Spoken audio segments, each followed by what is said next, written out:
चलिए जानते हैं आज की देश और दुनिया की सिलेक्टेड काम की और बड़ी खबरों को सिर्फ 10 मिनट में। लेकिन अभी तक आपने इस वीडियो को लाइक नहीं किया है तो अभी लाइक कर दीजिए और चैनल को भी सब्सक्राइब कीजिए। गाजा में राहत सामग्री ड्रॉप के दौरान नहीं खुला पैराशूट, 5 फिलिस्तीनियों की मौत। एक जानकारी के मुताबिक गाजा में पिछले 5 महीने से इजराइल का हमला जारी है। वहाँ के लोगों को रसद पहुँचाने का कोई जरिया नहीं बचा है। ऐसे में गाजा के लोगों को पैराशूट एयर ड्रॉप कर सहायता सामग्री भेजी जा रही है, लेकिन इस तरीके से मदद पहुँचाने में कई लोगों की जान भी चली गई है। गाजा में राहत सामग्री की डिलीवरी के दौरान एक हादसे में 5 लोगों की मौत हो गई। दरअसल एयरक्राफ्ट से गाजा पट्टी में राहत सामग्री के बॉक्स गिराए जा रहे थे, लेकिन कई बॉक्स के पैराशूट ही नहीं खुले। तेज रफ्तार से गिरे इन बॉक्सों में दबकर 5 लोगों की मौत हो गई, वहीं कम से कम 10 लोग घायल हो गए। ये हादसा शुक्रवार को अल शती रिफ्यूजी कैंप के पास हुआ। इस जगह पर राहत सामग्री के लिए हजारों की तादाद में लोग मौजूद थे। यहाँ पर अमेरिका और जार्डर एयरक्राफ्ट के जरिए लोगों तक सामग्री पहुँचा रहे थे। हालांकि ये हादसा किस देश की तरफ से राहत सामग्री गिराते समय हुआ या साफ नहीं हो पाया है। अमेरिका ने इसे साफ इनकार किया है कि उसकी राहत सामग्री से लोग हताहत हुए हैं। चलिए बढ़ते हैं अपनी अगली महत्वपूर्ण खबर की ओर। चिराग पासवान ने वैशाली लोकसभा सीट पर ठोका दावा, गठबंधन पर बोली बड़ी बात। एक जानकारी के मुताबिक वैशाली लोकसभा क्षेत्र के साहेबगंज में आज चिराग पासवान ने जन आशीर्वाद महासभा को संबोधित किया। चिराग की इस रैली में हजारों की भीड़ उमड़ी। इस जनसभा को लेकर यह चर्चा थी कि इसमें चिराग अपना गठबंधन और वैशाली लोकसभा सीट को लेकर प्रत्याशी का ऐलान कर सकते हैं, लेकिन चिराग पासवान ने सीधे तौर पर कह दिया कि उनका गठबंधन सिर्फ बिहार वासियों के पास है। चिराग पासवान ने दावा किया कि वैशाली लोकसभा सीट पर लोजपा ही लोकसभा चुनाव लड़ेगी। चेक सुंदरी क्रिस्टीना पिस्चकोवा के सिर सजा मिस वर्ल्ड का ताज। आपको बता दें, चेक गणराज्य की क्रिस्टीना पिस्चकोवा को शनिवार रात मुंबई में फिल्म निर्माता और celebrity talk show host Karan Johar की सह मेजबानी में एक शानदार समारोह में 71वीं मिस वर्ल्ड का ताज पहनाया गया। क्रिस्टीना को मिस वर्ल्ड 2023 पोलैंड की कैरोलिना बिलावस्का ने ताज पहनाया। चेक सुंदरी ने लेबनान की यास्मिना जायटोन, त्रिनिदाद और टोबैको की एच.ए. अब्राहम और बोत्सवाना की लेसेगो चोम्बो को पछाड़कर खिताब जीता है। चलिए, सरकार को अपनी रिपोर्ट सौंपेगा विधि आयोग। लोकसभा और विधानसभा चुनाव एक साथ कराने की तैयारी। आपको बता दें, एक देश एक चुनाव मुद्दे पर विधि आयोग जल्द ही अपनी रिपोर्ट केंद्र सरकार को सौंपेगा। सूत्रों के मुताबिक आयोग इस मुद्दे को लेकर संविधान में संशोधन करने की सिफारिश करने जा रहा है। इसके लिए 2029 के मध्य तक देश भर में लोकसभा, राज्य विधानसभा और स्थानीय निकाय चुनाव कराने की सिफारिश कर सकता है। बताया जा रहा है कि आयोग एक साथ चुनाव को लेकर संविधान में एक नया अध्याय जोड़ने की सिफारिश करेगा। इसमें समय पूर्व सरकार गिरने की स्थिति में 5 साल की अवधि के बाकी बचे हुए कार्यकाल में अंतरिम साझा सरकार यानी सर्वदलीय सरकार चलाने जैसा प्रावधान होगा। चलिए बढ़ते हैं दोस्तों अपनी अगली खबर की ओर। राहुल गांधी की घोषणा, हम 50% की आरक्षण सीमा को उखाड़कर फेंक देंगे। सत्ता में आने पर कांग्रेस कराएगी जातिगत जनगणना और आर्थिक मैपिंग। एक जानकारी के मुताबिक कांग्रेस नेता राहुल गांधी ने एक बार फिर पूरे देश में जातिगत जनगणना कराने का वादा करते हुए बड़ी घोषणा की है। राहुल ने कहा कि जातिगत गिनती, आर्थिक मैपिंग, जिसके आधार पर हम 50% की आरक्षण सीमा को उखाड़कर फेंक देंगे।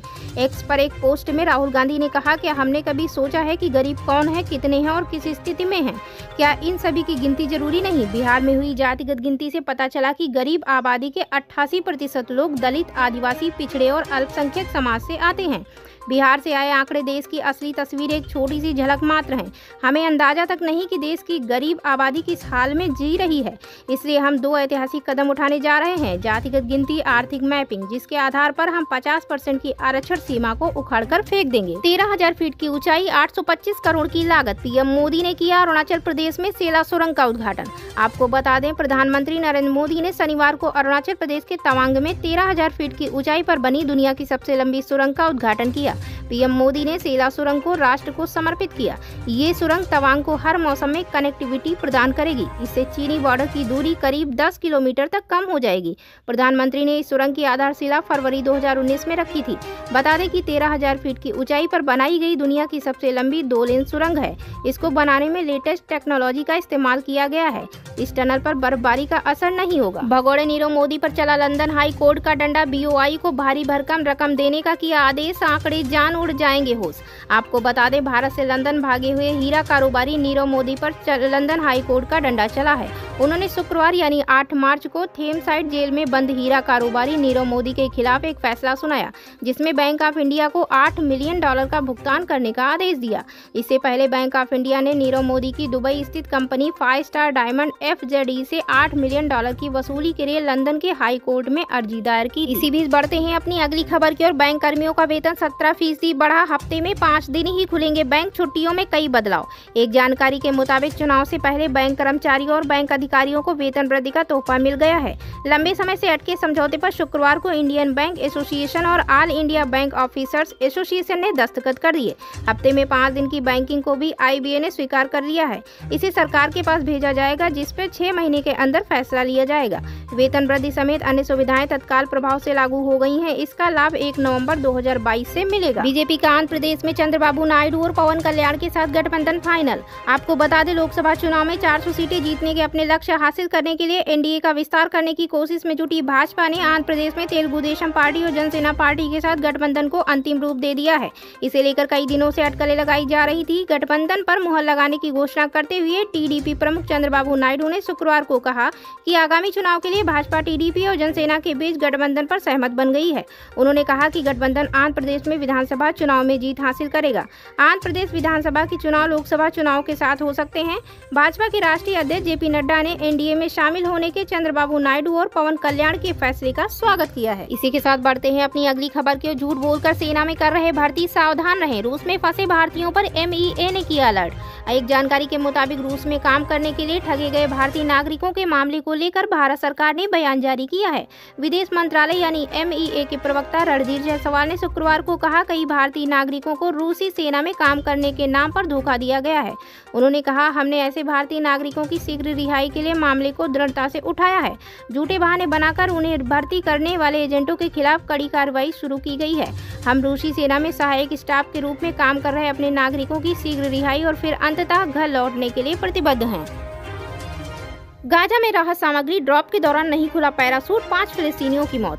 एक जानकारी के मुताबिक गाजा में पिछले 5 महीने से इजराइल का हमला जारी है। वहां के लोगों को रसद पहुंचाने का कोई जरिया नहीं बचा है। ऐसे में गाजा के लोगों को पैराशूट एयर ड्रॉप कर सहायता सामग्री भेजी जा रही है, लेकिन इस तरीके से मदद पहुंचाने में कई लोगों की जान भी चली गई है।